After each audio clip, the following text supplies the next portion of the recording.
अभी हम question number 6 पे जो है वहाँ से कंटिन्यू करते हैं। Which of the following is use to measure the speed of processor. एक प्रोसेसर की जो स्पीड है उसको हम कैसे मेजर करते हैं, ठीक है। क्या वो हर्ट्ज़ पे करते हैं, क्या वो राउंड पर मिनट्स करते हैं, या फ्लॉप्स में करते हैं, या बॉड में करते हैं, ठीक है। सबसे पहले मैं आपको फ्लॉप्स पे लेके चलता हूँ। फ्लॉप्स जो होता है ये जो है ये सुपर कंप्यूटर जो होता है उसकी स्पीड हम फ्लॉप्स में करते हैं। अच्छा, राउंड पर मिनट क्या होता है? आपने देखा होगा आरपीएम, आपने देखा होगा मोस्टली बाइक्स में या गाड़ियों में लगा होता है। उसका ये होता है कि जो टायर जो है वो कितने राउंड्स पर मिनट घुमाएगा। यहाँ जैसे कि आपने देखा होगा कि फ़ैन जब हम लेते हैं तो उस फ़ैन में भी लिखा होता है कि 4000 3000 राउंड्स पर मिनट, ठीक है, वो होता है, ठीक है, उसको बोलते हैं राउंड्स पर मिनट। बट यहाँ पे हर्ट्ज़ की बात हो रही है, ठीक है। इतना मेगा हर्ट्ज़, 3 गीगा हर्ट्ज़, ठीक है। तो ये जो होती है ये हर्ट्ज़ में हम क्या करते हैं, एक प्रोसेसर की स्पीड जो है हमें हर्ट्ज़ में पता चलती है, ठीक है। Option number A is the right answer. Question number 7 पे अगर हम चलें, विच of the following network topologies has the highest level of redundancy, ठीक है। अभी हम बात कर रहे हैं क्वेश्चन नंबर 7 की। तो यहाँ पे क्या हो रहा है, यहाँ पे बहुत तरीके की जो है टोपोलॉजीज़ होती हैं। टोपोलॉजीज़ क्या होती है? Topologies is kind of system, आप इसको मान चलते हो मैप, ठीक है, कंप्यूटर का मैप। सबसे पहले मैं आपको यहाँ पे देखता हूँ स्टार की तरफ, ठीक है। ये हमने स्टार बनाया। अब स्टार में क्या होता है? अच्छा, स्टार बना। इस स्टार में क्या होता है कि मान के चलो ये जो सेंटर है ना, यहाँ पे हमने रखा एक प्रोसेसर, ठीक है। मेरी टीम को मैंने यहाँ पे एक वायर दिया इसको, और इसके आगे रखी एक स्क्रीन, ठीक है, और कीपैड और माउस, ठीक है। फिर मैंने एक सिस्टम यहाँ पे रखा, स्क्रीन, और स्क्रीन के बाद माउस, और उसके बाद एक क्या बोलते हैं उसको, कीपैड। फिर मैंने इसको एक स्क्रीन दी, साथ में माउस दिया और कीपैड दिया। स्क्रीन दी, माउस दिया, कीपैड दिया, और मेरा ये हेड ऑफिस है, मैं यहाँ पे रहता हूँ, ठीक है। ये मेरा हेड ऑफिस है, यहाँ मैं खुद रहता हूँ, और सारा प्रोसेस जो ये काम करे वो मेरे पास है, ठीक है। इसको क्या बोलते हैं? इसको बोलते हैं स्टार टोपोग्राफी। स्टार टोपोग्राफी में क्या होता है? एक ऑर्गेनाइज्ड वे में। टोपोग्राफी इज़ लाइक कि कंप्यूटर, जैसे कि आपके पास लैपटॉप है, ठीक है, लैपटॉप है, पर्सनल कंप्यूटर, उसको पीसी बोलते हैं। उसमें क्या होता है? उसमें प्रोसेसर, डिस्प्ले, स्क्रीन, सारी चीज़ें ना एक ही जगह पे होती हैं, ठीक है, सिर्फ आप यूज़ करते हो। टोपोलॉजी कहाँ पे यूज़ होती है? ये होती है बैंक्स में होती हैं, बड़े बड़े ऑफिस में होती हैं। वहाँ पे काम क्या होता है? वहाँ काम मिला जुला होता है। जैसे बैंक्स में आप गए हो, ठीक है, बैंक में गए हो, बैंक में क्या होता है? आप एक पर्सन के पास जाते हो, उसको बोलते हो मेरा जो है 10,000 आप डिपॉजिट करो, ठीक है। वो उसी टाइम डिपॉजिट करता है। फिर आप बोलोगे मुझे विड्रॉल करना, वो बोलेगा काउंटर नंबर 2 में चले जाओ, ठीक है। उससे क्या होता है कि वो तभी हो पाता है, प्रोसेस होता है, अगर 1 का जो जहाँ पे आपने पैसे दिए अगर उसका कंप्यूटर इंडिविजुअल होता है, यानी कि सिर्फ उसी के पास डाटा रहता है, तो वो जब तक डाटा ट्रांसफ़र नहीं करता 2 को, तो आपको 2 के पास क्या हो जाता है, टाइम लगता है उसको जाने का। 1 पहले बोलता है रुको मुझे 2 को पैसे भेजने दो, फिर आप 2 से पैसे लेना है, ठीक है। ये एक प्रॉब्लम हो जाती है। बट बैंक्स में क्या काम होता है? एक रूम होता है, इसको बोलते हैं सर्वर रूम। वहाँ पे सीपीयू रखा होता है, ठीक है। वो सब सीपीयू बहुत बड़ा होता है, बहुत बड़ा प्रोसेसर होता है, ठीक है। तो 1 ने जैसे ही आपसे पैसे लिए वो उसने उस सर्वर में अपलोड कर दिए, और 2 का जो सीपीयू है वो भी वही सर्वर रूम है, वो सेम सीपीयू है, चाहे एक यूज़ करे या दूसरा यूज़ करे, वो सेम टाइम पे साइमल्टेनियसली एक प्रोसेसर को 10 से 15 लोग उसको यूज़ करते हैं। इसको बोलते हैं टोपोलॉजी। अब टोपोलॉजी डिफरेंट टाइप की होती है, जैसे मैंने आपको बोला स्टार, रिंग, मैश और बस, ठीक है। तो इस टाइप की जो टोपोलॉजी है ये टोपोलॉजी होती है। आई होप आपको टोपोलॉजी समझ गए कंप्यूटर की। तो इसका answer question option number C जो रहने वाला है, इसका राइट आंसर रहने वाला है। क्वेश्चन नंबर 8 पे हम अब हम चलते हैं। Question number 8, what is the function of ARP protocol? What is the function of ARP protocol? ये कुछ प्रोटोकॉल्स होते हैं, कुछ चीज़ें होती हैं। जब आप नेट पे काम करते हो तो इसमें क्या होता है? इसमें डाटा इनक्रिप्ट और डिक्रिप्ट होता है, ठीक है। इनक्रिप्शन और डिक्रिप्शन ऑफ डाटा जो है ये बहुत काम आता है, क्योंकि जैसे आपने किसी को हेलो लिखा तो इसका मतलब ये नहीं है कि वो हेलो आपका इंटरनेट से जब ट्रांसफ़र होगा तो वो वहाँ पे भी हेलो नहीं दिखाएगा, वो वहाँ पे 0 और 1 के लैंग्वेज में जो है वो चेंज हो जाएगा, और फिर आगे जाके फिर से वहाँ पे सामने वाले को वो हेलो की फॉर्म में डिक्रिप्ट होके दिख जाएगा। तो इसी को बोलते हैं, क्या बोलते हैं उसको, प्रोटोकॉल। इस टाइप के कुछ प्रोटोकॉल्स होते हैं, ठीक है। ARP protocol is to resolve IP address to MAC address, ठीक है। ARP प्रोटोकॉल क्या करता है? ये जो है आपका IP एड्रेस को क्या करता है? मैक एड्रेस में कन्वर्ट करता है, ठीक है, रिजॉल्व करता है उसको। इसका मतलब क्या होता है? IP एड्रेस और मैक एड्रेस को क्या होता है? ARP जो है एड्रेस रेजोल्यूशन प्रोटोकॉल। ARP का जो फुल फॉर्म फॉर्म है वो है एड्रेस रेजोल्यूशन प्रोटोकॉल, ठीक है। और आईपी को जो ये मैक में क्या करता है, मीडिया एक्सेस कंट्रोल, ठीक है, allowing devices in a local network to communicate, ठीक है। ये क्या करता है, ये डिवाइसेस को मैनेज करता है कि कैसे आपने इसको कंट्रोल करना। आईपी एड्रेस हर डिवाइस का जो है आईपी एड्रेस डिफरेंट होता है, ठीक है। आपका जो डिवाइस है उसका आईपी एड्रेस डिफरेंट है, मेरा आईपी एड्रेस डिफरेंट है। तो ये जो है एआरपी प्रोटोकॉल ये इस चीज़ को बनाता है, पॉसिबल करता है कि हम लोग एक दूसरे से कम्युनिकेट करें, ठीक है। एक आईपी एड्रेस दूसरे आईपी एड्रेस को कैसे मैक एड्रेस पे जो है वहाँ पे वो करे, कम्युनिकेट कर सकता है, वो हमें अलाउ कर सकता है। अच्छा, क्वेश्चन नंबर 9 पे हम चलते हैं। Which of the following is an example of non volatile memory. सबसे पहले आप वॉलेटाइल और नॉन वॉलेटाइल पे जो है एग्जांपल सुन लो, ठीक है। वॉलेटाइल होती है जो वैनिश हो जाए, जो ख़त्म हो जाए, जो एंड हो जाए, ठीक है। नॉन वॉलेटाइल होती है जो आपके पास हमेशा रहे, ठीक है। मैं मान के चलो मैं एक गेम खेल रहा हूँ, ठीक है, एक गेम खेल रहा हूँ जिसको ना मुझे आधा घंटा लगा है लेवल 1 से लेवल 2 जाने में, लेकिन मैं अभी लेवल 2 में नहीं गया हूँ, ठीक है। मैं लेवल 2 में अभी तक नहीं गया हूँ। मान के चलो मैं ड्राइविंग कर रहा हूँ, एक शायद आपको इससे अच्छे से समझ आ जाए। मैं ड्राइविंग कर रहा हूँ, एक जो कार है मैं उसको ड्राइव कर रहा हूँ गेम में, ठीक है। अब उस कार को मुझे 10 किलोमीटर जो है इन गेम में जो है ट्रैवल करना है, उसको ड्राइव करना है। मैंने उसको ट्रैवल किया, कर रहा हूँ और मैंने 9 किलोमीटर उसको चला लिया, ठीक है। मेरा कंप्यूटर लाइट चलेगी, मेरा कंप्यूटर बंद होगा। जब मैं कंप्यूटर ऑन करूँगा तो वो जो 9 किलोमीटर मैंने चलाया, मैं कार को वहाँ से नहीं चला पाऊँगा क्योंकि लेवल कंप्लीट नहीं हुआ, वो वहाँ पे वहीं रह जाएगा। मान के चलो मैं वीडियो बना रहा हूँ, ठीक है, वीडियो बना रहा हूँ, किसी वाटरफॉल की वीडियो बना रहा हूँ। वीडियो मैंने पूरे आधे घंटे की बना ली, ठीक है। उसको अभी तक मैंने सेव नहीं किया था, मेरा फ़ोन स्विच ऑफ हो गया। उससे क्या होगा, जब मैं फ़ोन ऑन करूँगा तो वो वीडियो ऑटोमेटिकली मेरे गैलरी में नहीं होगी, वो ख़त्म हो जाएगी, ठीक है। लेकिन जो आधे घंटे से वो रिकॉर्ड हो रहा था वो वॉलीटाइल में रिकॉर्ड हो रहा था, ठीक, वो तब तक वॉलीटाइल था। अगर मैं सेव करूँगा वो नॉन वॉलीटाइल में चला जाएगा। आपको समझ आ रही होगी इन चीज़ों की कि वॉलीटाइल क्या होता है, नॉन वॉलीटाइल होता है कि जिसको आपने एक बार सेव कर दिया वो अब आपकी मेमोरी से जब तक आप नहीं हटाओगे तब तक नहीं हटेगी, ठीक है। और वॉलीटाइल क्या होता है, जो खतरे, जिसको हमेशा खतरा होता है, जो हमेशा से इरेजेबल फॉर्म में होती है, ठीक है।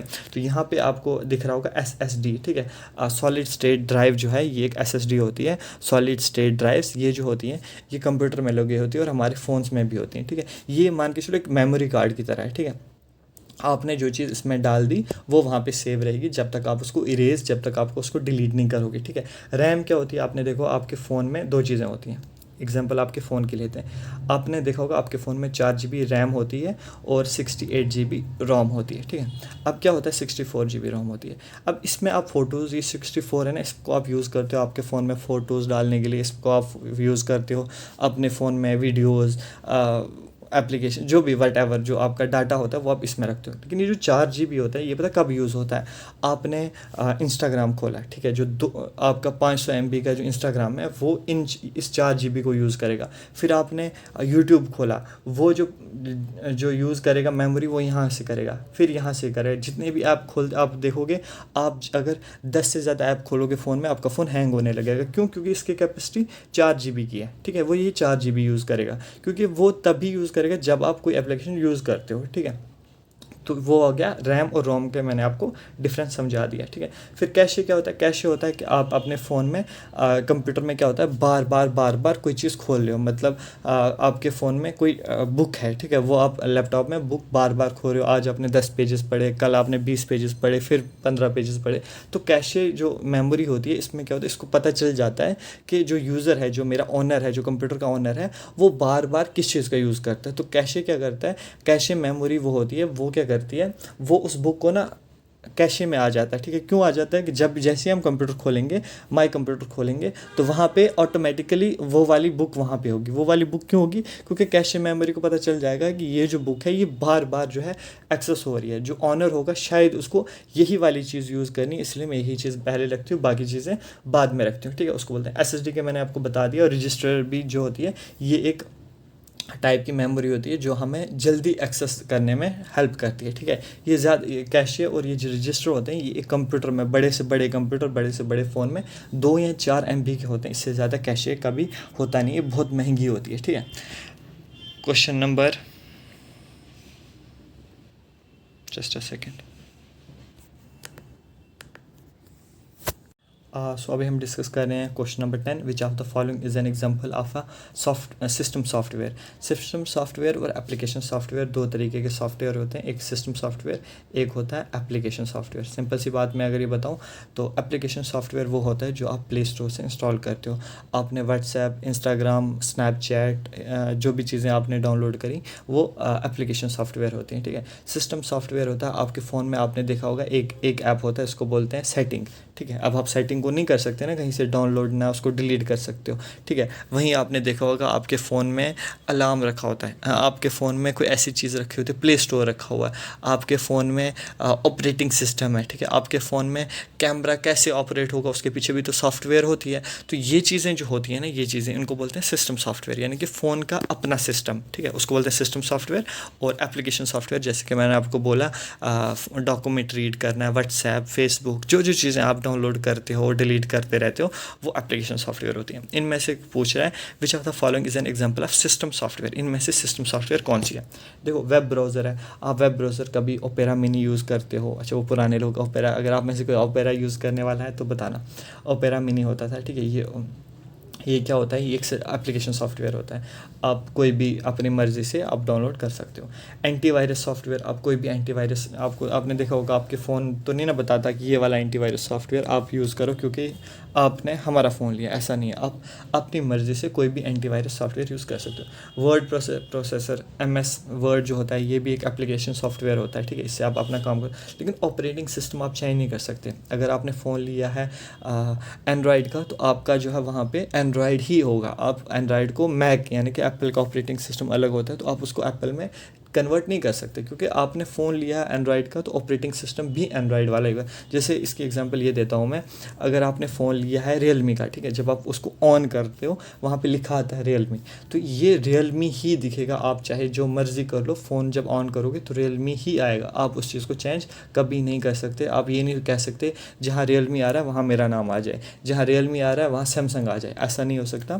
उसी को जो सिस्टम सॉफ्टवेयर, जो फ़ोन की अपनी सॉफ्टवेयर होती है, उसको बोलते हैं सिस्टम सॉफ्टवेयर, और operating system is the system software, ठीक है। Question number 11, which generation of computer use integrated circuits, ठीक है। इंटीग्रेटेड सर्किट किस जनरेशन के कंप्यूटर्स में जो है यूज़ हुआ था, ठीक है। अभी मैं आपको अगर बताऊं कितनी जनरेशन्स हैं, 1 2 3 4 और 5, हम इस टाइम पे 5th जनरेशन में जो कि आर्टिफिशियल इंटेलिजेंस पे बेस है, ठीक है। 5th generation artificial intelligence. First generation जो थी वो सबसे मतलब प्रिमिटिव थी, उसमें कंप्यूटर जो थे बहुत बल्कि होते थे, बहुत बड़े होते थे, उनकी जो मेमोरी होती थी वो डिफ़िकल्ट होती थी, सारी चीज़ें मतलब अलग टाइप की होती थी। तो इंटीग्रेटेड सर्किट्स जो थे ये कब आए थे, ये आए थे 3rd जनरेशन में, ठीक है। जिसको इंटीग्रेटेड सर्किट्स क्या होती है, इंटीग्रेटेड सर्किट्स होते हैं IC। आपने देखा होगा आपके फ़ोन में छोटी छोटी चिप्स लगी होती हैं, उनको IC बोला जाता है, ठीक है। फिर उसके बाद अगर हम नीचे चलें, क्वेश्चन नंबर 12, ठीक है।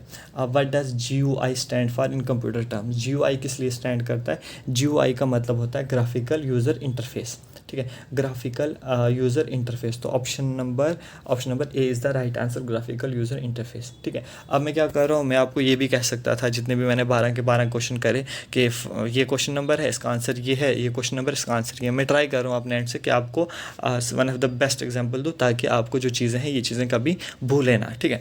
अब ग्राफिकल यूज़र इंटरफेस क्या होता है, मान के चलो आपको एग्जांपल देता हूँ। आप ही के फ़ोन से आपने अपना फ़ोन ऑन किया, उसके फ़ोन में जितने भी आप आज फ़ोन चलाते हो, जितने भी फ़ोन चलाते हो, जैसे ही फ़ोन खोलते हो वहाँ पे क्या आता है, होम स्क्रीन आती है, ठीक है। होम स्क्रीन में कुछ लोगोज़ लगे होते हैं, ठीक है। गैलरी का एक फ़ोटो बना होता है, आपका यूट्यूब का एक रेड कलर का बटन फ़ोटो दिखा होता है, आपका इंस्टाग्राम का लोगो होता है, आपका फेसबुक का F लिखा होता है, आपका व्हाट्सएप का वो गोल सा बना होता है ग्रीन कलर का, ठीक है। आप ये वाली चीज़ें देख के क्या करते हो, उन पर क्लिक करते हो। मान लो आपका सारा कलर, सारा लोगो ख़त्म हो जाए, ठीक है। आपने जैसे ही फ़ोन खोला बिल्कुल ब्लैक स्क्रीन आई, वहाँ पे लिखा आया, ठीक है। वहाँ पे लिखा आया व्हाट्सएप, वहाँ पे लिखा आया एप्लीकेशन, वहाँ लिखा आया यूट्यूब, वहाँ पे लिखा आया लिस्ट, ठीक है। लिस्ट के टाइप से आप गए, फिर आपने लिस्ट पे क्लिक किया, अगली लिस्ट खुली, अगली लिस्ट पे क्लिक किया, अगली लिस्ट खुली, ठीक है। उसको क्या बोलते हैं, वो यूज़र इंटरफेस हो गया दूसरे वाला। ग्राफिकल यूज़र इंटरफेस होता है कि आपको ग्राफिकल, आपको जो है कंप्यूटर पीछे अपना काम करता रहेगा, यू जस्ट हैव टू सी अ लोगो, आपको लोगो देखना है और आपके लिए आसान हो जाती है ये वाली चीज़। पहले पुराने जो कंप्यूटर होते थे वो ग्राफिकल यूज़र इंटरफेस के बगैर होते, ठीक है, उनमें आपको लिखना पड़ता था, क्या लिखना पड़ता था, ओपन माई कंप्यूटर, तो वो आपकी फ़ाइल खोलता था, फिर आप लिखते ओपन दिस फाइल, तो वो आपकी दूसरी फाइल खोलता था, ठीक है, वो एक डिफ़िकल्ट होता था, तब कंप्यूटर चलाना बहुत मुश्किल होता था। आज फ़ोन और ये कंप्यूटर चलाना इसलिए आसान हो गया है कि हमें कंप्यूटर के पीछे कोडिंग के साथ कोई वास्ता नहीं है। अगर छोटे से छोटा बच्चा आज यूट्यूब कैसे चला लेता है, मतलब फ़ोन कैसे चला लेता है, गेम में कैसे खेल लेता है, he just have to open the phone, open phone करने के बाद वो, अच्छा छोटे बच्चे को ABC भी नहीं पता होती, उसको यूट्यूब का YOUTUBE नहीं ना आता, उसको व्हाट्सएप का व्हाट्सएप पढ़ना नहीं आता, बट उसको लोगो पता है, ठीक है, तो वो उसी को बोलते हैं ग्राफिकल यूज़र इंटरफेस। ये इसलिए होता है कि आपका जो फ़ोन है, आपका जो कंप्यूटर है, वो आप ईज़िली एक्सेस कर पाओ, ठीक है, आपको ऐसे इंटरफेस यानी कि आपकी स्क्रीन पे कुछ ऐसी जो चीज़ें दिखें आपको जिससे आप ईज़िली एक्सेस कर पाओ, ठीक है, आपको कोडिंग ना सीखनी पड़े अपना फ़ोन यूज़ करने के लिए। आई होप आप समझ गए। क्वेश्चन नंबर 13, ठीक है, in which year was the first microprocessor introduced. अब यहाँ पे क्वेश्चन नंबर 13 है कि किस साल में पहला माइक्रो प्रोसेसर जो है इंट्रोड्यूस्ड हुआ था, ठीक है, इसका आंसर आप लोग मुझे दोगे, फिर उसके बाद मैं बताता हूँ। इसका आंसर ऑप्शन नंबर बी रहेगा 1971 में जो है पहला जो है प्रोसेसर जो है वो जो है इंट्रोड्यूस हुआ था। कौन सा प्रोसेसर था, इंटेल 4004, ठीक है, आपको ये याद नहीं रखना इंटेल 404 हुआ था, आपको सिर्फ याद रखना कि माइक्रो प्रोसेसर क्या होता है, इंटीग्रेटेड सर्किट्स क्या होते हैं, 5 जनरेशन है, उनमें क्या क्या चीज़ें हैं, तो ये चीज़ें आपने याद करनी है। Question number 14, which file extension indicates a compressed file, ठीक है, कंप्रेस्ड फाइल को जो है क्या बोला जाता है। अभी आपको मैं चीज़ें बताता हूँ कि सबसे पहले आपको बताता हूँ एक्सटेंशंस क्या होते हैं। आप कोई भी फ़ाइल खोलना, ठीक है, जैसे मैंने ये वाली फ़ाइल खोली है, इसका जो नंबर दिख रहा है आपको स्क्रीन पे, कोई 616550606022358434 दिख रहा है आपको, .pdf। ये जो डॉट के आगे चीज़ें आती हैं इसको बोलते हैं एक्सटेंशन, ठीक है, एक्सटेंशन में जैसे यहाँ पे EXE है, एक्सटेंशन में TXT है, ZIP है, BAT है, और इसको DOCX होता है, डॉक्स यानी कि जो MS वर्ड का है, ठीक है, उसमें होता है, पावर पॉइंट का होता है, ठीक है, MS एक्सेल का होता है, तो ये जो सारी चीज़ें हैं ना इसको बोलते हैं एक्सटेंशन फाइल। इससे हमें पता चलता है कि फ़ाइल किस टाइप की है, इससे हमें पता है, जैसे MP4 होता था पहले, MP3 होता है, MP3 म्यूज़िक की है, WAV ये भी म्यूज़िक की है।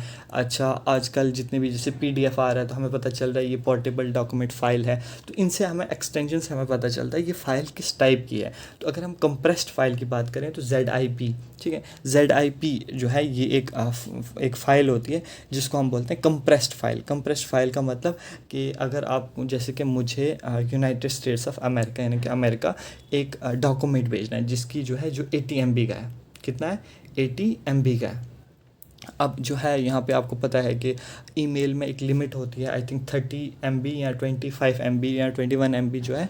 आप मुझे कमेंट बॉक्स में बताना कि कितनी लिमिट होती है, आप कितना डाटा शेयर कर सकते हो थ्रू ईमेल, ठीक है। अब मैं 80 MB का नहीं भेज सकता, तो मैं क्या करूँगा, मैं अपनी 80 MB की फ़ाइल को कंप्रेस्ड करूँगा। ये 80 MB की फ़ाइल को ना मैं 15 MB से भी कम में मैं क्या कर सकता हूँ, कंप्रेस्ड कर सकता हूँ। ये इसका यही एग्जांपल हो गया कि मान लो मुझे कोई चीज़ जो है यहाँ से मतलब जम्मू से जो है कश्मीर भेजनी है, कोई बड़ी चीज़ है, जैसे कि मेरे पास एक जो है ब्लैंकेट है, ठीक है, उस ब्लैंकेट को मैंने जम्मू से कश्मीर भेजना है, ठीक है, बट मेरे पास एक ऐसा जादू है, एक ऐसी चीज़ है कि मैं उस ब्लैंकेट को ना इतना छोटा कर सकता हूँ कि मैं उसको रुमाल बना सकता हूँ। तो मैं उसको ब्लैंकेट की तरह क्यों भेजूँ, मेरे पास जब जादू है तो मैं उसको छोटा करके एक हैंकी की तरह बनाऊँगा। हैंकी के बनाने के बाद एक छोटे से पॉलीथीन में पैक करके किसी को दूंगा कि ये जो है ये वहाँ लेके जा, तो वो सामने वाला बंदा भी खुश हो जाएगा कि चलो कोई बात नहीं, मुझे उठाने की ज़रूरत नहीं, मैं पॉकेट में डाल के लेके जाऊँगा। इसका ये मतलब है कि अगर मैं ब्लैंकेट की तरह बेचता तो ले जाने वाले को भी प्रॉब्लम होती, मुझे भी प्रॉब्लम होती। तो अब छोटी सी फाइल है तो वो तो कोई भी लेके जाएगा। तो जो कंप्रेस्ड करके भेजना होता है चीज़ों को उसको ZIP बोलते हैं, ठीक है। अब जो श्रीनगर मुझे वो चीज़ एक्सेस करेगा तो उसने तो मुझसे ब्लैंकेट मांगा था, रुमाल तो मांगी नहीं थी, लेकिन जो जादू मेरे पास है कि मैंने एक कम्बल को, ब्लैंकेट को हैंकी में बदल दिया, तो उसके पास भी जादू होगा, वो वापस से उस हैंकी को क्या करेगा, ब्लैंकेट में बदल देगा। यार शायद मेरी एग्जांपल्स आपको अच्छी लग रही हो, मुझे नहीं पता। अच्छा, which is the correct order of size for these data storage unit smallest to the largest, ठीक है। अब हम यहाँ पे बात करते हैं कि डाटा यूनिट्स क्या होती हैं, ठीक है। सबसे पहले आपको पता है के बी, आप सबसे पहले आंसर दो नीचे, ठीक है। के बी आता है, ठीक है। हमने देखा होगा जब इंटरनेट नया नया आया था 2010 11 12 13 14 की बात है, तो उस टाइम पे क्या होता था, उस टाइम पे 2G होता था, ठीक है। 2G में कभी एक बंदा इमेजिन नहीं कर सकता था कि वो एक मूवी 200 300 1 GB की मूवी जो है वो डाउनलोड कर पाए इंटरनेट से, पॉसिबल ही नहीं था। तब चलता था 3 KB 4 KB maximum 10 KB 20 KB इतना चल सकता था इंटरनेट, ठीक है। इतनी स्पीड होती थी, आज की तरह 5-10 MB नहीं होता, ठीक है। तो इतना चलता था, उसको बोलते हैं KB, ठीक है। KB के बाद मान के चलो उस टाइम के जो फ़ोटोज़ होते थे, जो हम फ़ोटोज़ लेते थे, वो भी KBs में होते थे, ठीक है। उस टाइम पे मान लो कोई ऐसी फ़ाइल है जो उसका साइज़ भी होता था KB में होता था, क्योंकि वो कर नहीं पाते थे लोग डाउनलोड, लोगों के पास उतना इंटरनेट नहीं था, ठीक है। फिर उसके बाद KB के बाद आता है किलोबाइट, के बाद आता है मेगाबाइट, MB, ठीक है। MB के बाद आता है GB, फिर आता है TB, ठीक है। अब एक मिनट में यहाँ से दोबारा से लिख रहा हूँ, KB, MB, GB और TB। अब 1024 इतने KB मिलते हैं तो 1 MB बनता है, ठीक है। 1024 इतने MB मिलते हैं तो 1 GB बनता है। 1024 इतने GB मिलते हैं तो 1 TB बनता है, ठीक है। आपने देखा होगा मोस्टली कंप्यूटर्स में 1 TB आता है, ठीक है। और आपके फ़ोन्स में कितना GB होता है, 10 GB होता है, 20 GB, 100 GB, ठीक है। ये सारी चीज़ें आती है। तो मैंने आपको बताया 1024, ये याद रखना कि कितने MB में कितने KB होते हैं, GB में कितने MB होते हैं, तो ये सारी चीज़ें आपने याद रखनी है मोस्टली, ठीक है। तो ये था क्वेश्चन नंबर 15। तो ये हमारे आखिरी कुछ क्वेश्चंस थे, इतने हमने डिस्कस कर लिए। अब आप जस्ट अ सेकेंड, अब आप नीचे देख सकते हो ये सारी आंसर की आपको मिल जाएगी, ये फ़ाइल आपको जो है मिल जाएगी द एग्ज़ाम काउंसलर के टेलीग्राम चैनल पे, ठीक है। उसका डिस्क्रिप्शन बॉक्स में आपको लिंक मिल जाएगा। बाकी रही इन सब की एक्सप्लेनेशन की बात, तो यहाँ पे आपको एक्सप्लेनेशन वे में ये सारी चीज़ें मिल जाएंगी। बाकी अगर आप प्रैक्टिस सेट जो है लगाना चाहते हो कांस्टेबल के, तो आप द एग्ज़ाम काउंसलर का जो एप्लीकेशन है वहाँ पे बहुत ही मिनिमल हैवी डिस्काउंट और मिनिमल प्राइस पे आप जो है वहाँ पे एक्सेस कर सकते हो टेस्ट सीरीज़, मॉक सीरीज़। क्योंकि मॉक सीरीज़ लगाना अभी जो लास्ट वाला डेज होते हैं, जो लास्ट वाला टाइम होता है आपकी प्रिपरेशन का, वहाँ से आपको पता चलता है कि आप को कितना कौन सा टॉपिक जो आपका अच्छा है, जो जिस टॉपिक में आपके अच्छे मार्क्स नहीं आ रहे हैं, आप उनको क्या कर सकते हो, दोबारा से उसको रिवाइज़ कर सकते हो, ताकि आपको पता चले कि आपकी कहाँ कमियाँ हैं और कहाँ आप अच्छा परफॉर्म कर रहे हो, ठीक है। तो इसलिए मॉक टेस्ट ज़रूरी होता है। मॉक टेस्ट लगाना एक इम्पॉर्टेंट चीज़ हो जाती है आपके एंड प्रिपरेशन के एंड में, ठीक है। तो बाकी अगर आप चैनल पे नए हो तो चैनल को सब्सक्राइब कर देना। कितना स्कोर 15 में से आपका कितना स्कोर आया वो भी आप डिस्क्रिप्शन बॉक्स में कमेंट बॉक्स में आप बताओ। और बाकी इस लेक्चर को हम यही करते हैं ख़त्म। चैनल पे नए हो तो चैनल को लाइक और सब्सक्राइब कर देना। Thank you very much.